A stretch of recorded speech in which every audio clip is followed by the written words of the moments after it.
হ্যাঁ হ্যাঁ গাইস, তো চিন্তা করলাম আজকে একটু নিজ হাতে ঝালমুড়ি তৈরি করে খাবো। তো দেখতেই পারতেছেন আপনারা, তৈরি করে সব কিছু নিয়ে চলে আসলাম। এই যে পেঁয়াজ কাটতেছি, লেবু কাটতেছি, তারপর হচ্ছে ধনিয়া পাতা দেবো, কাঁচা জাল দিব, দিয়ে একেবারে সুন্দর করে একটা ঝাল ঝাল করে মুড়ি বানানো হবে।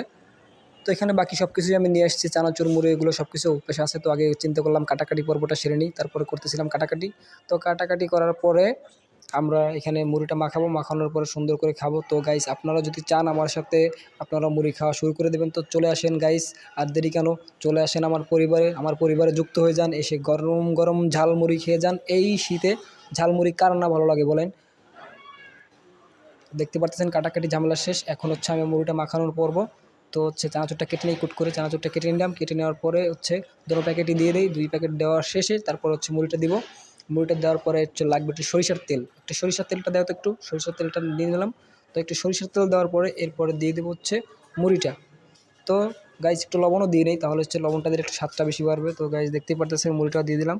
তো অবশেষে আমাদের মুড়ি বানানো প্রায় শেষ পর্যায়ে, এই যে দেখেন মুড়িটা কিন্তু শেষ, খুব সুন্দর, অনেক ঝাল, দেখেন খুবই টেস্টি, কালারটাও কিন্তু অনেক সুন্দর।